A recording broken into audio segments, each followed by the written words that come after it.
Je m'appelle Gustavo Carfanini, je travaille dans l'économie sociale et solidaire depuis un peu plus de 20 ans maintenant. J'ai été entrepreneur social, on dirait aujourd'hui, à une époque. Je travaille depuis 8 ans dans le mouvement coopératif, dans une union régionale du mouvement coopératif, à accompagner des coopératives dans leur développement, essentiellement des coopératives de travailleurs, Scopesic. Par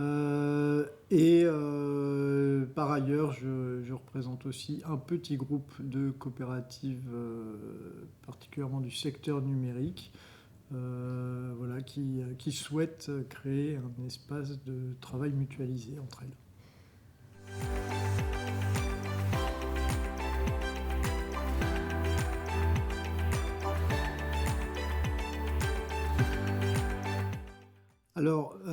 C'est très intéressant parce que justement, je travaille plus particulièrement avec des entrepreneurs de manière générale dans mon quotidien, beaucoup moins avec des environnements de chercheurs. Là, on était plus dans un cercle où on était dans une dynamique plus dialogue, plus investi par des gens de profil universitaire, avec des réflexions et des pensées plus proches de la recherche. Ce qui est extrêmement enrichissant et passionnant lorsqu'on se questionne sur des faits de société qui ont un impact sur le monde des entreprises, en tout cas des entreprises que je représente et que j'accompagne.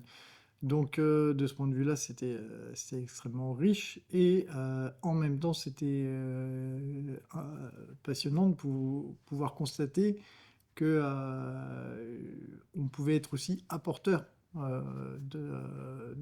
et venir nourrir cette réflexion. Donc on était à un croisement et une intersection euh, particulièrement enrichissante à l'heure où justement il y a une bascule peut-être qui doit s'opérer, ou en tout cas il y a un phénomène qui est en train de se générer, ou des phénomènes qui sont en train de se générer, avec la prise de conscience de l'importance de la prégnance aussi du sujet des nouvelles technologies et du numérique en particulier sur nos vies, à tout niveau, nos vies quotidiennes, mais aussi nos vies démocratiques. Et donc, il est essentiel pour chacun d'entre nous, à titre personnel et à titre professionnel, de venir se croiser et d'échanger avec des degrés d'expertise divers et variés sur ces sujets.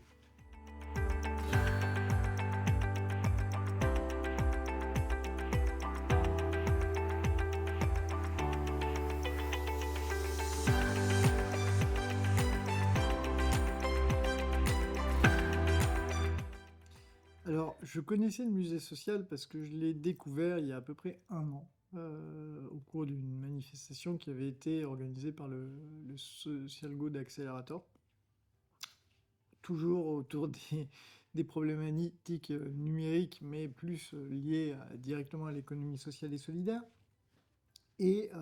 Alors j'ai été assez fasciné par le lieu, parce que fasciné de découvrir déjà le concept de musée social. Je trouvais ça intéressant. Et puis, j'ai été assez bluffé parce que à l'époque, dans la petite salle de conférence qui est au rez-de-chaussée, j'y ai découvert des affiches qui sont en fait des affiches du mouvement coopératif, mais déjà il y a plusieurs décennies, voire peut-être même il y aurait peut-être 100 ans facilement. J'ai pas retenu les dates des affiches. Et oui, du coup, c'était assez remuant pour moi parce que, bon, je vous l'ai dit, ça fait déjà 8 ans que je travaille dans le mouvement coopératif.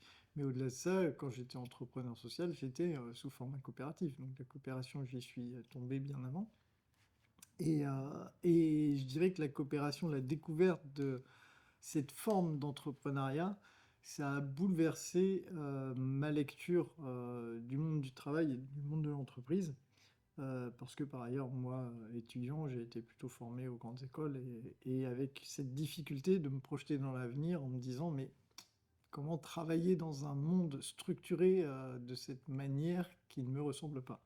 Et d'où le bouleversement avec le monde coopératif et aussi j'étais ému, en fait, de découvrir que, dans son histoire, bah, il y avait cet ingrédient du musée social qui va au-delà du monde coopératif, mais il y avait cette composante aussi, rattachée. Donc, et puis dans cette bibliothèque, enfin, on voit tout un tas de vieux livres. Ça renvoie aussi à finalement le côté vieux livre, on renvoie surtout au questionnement déjà très ancien autour de ces questions-là, qui sont toujours en mouvement et en perpétuel requestionnement, et dans une dynamique d'essayer de toujours progresser en tant qu'être humain, progresser en tant que société, progresser dans nos manières de faire système et écosystème. Aujourd'hui, c'est devenu, on sait que c'est devenu un enjeu de survie pour nous. Donc, je suis ému aussi enfin, c'est un lieu chargé d'histoire, chargé de beaucoup d'humanité aussi derrière. Donc, oui, il y a ce lieu émouvant, il y a ce lieu qui ouvre l'esprit parce que ben, c'est des livres, c'est la réflexion qu'il y a derrière, c'est tout ça toute cette charge-là qui est portée par le lieu. Merci beaucoup, Gustavo.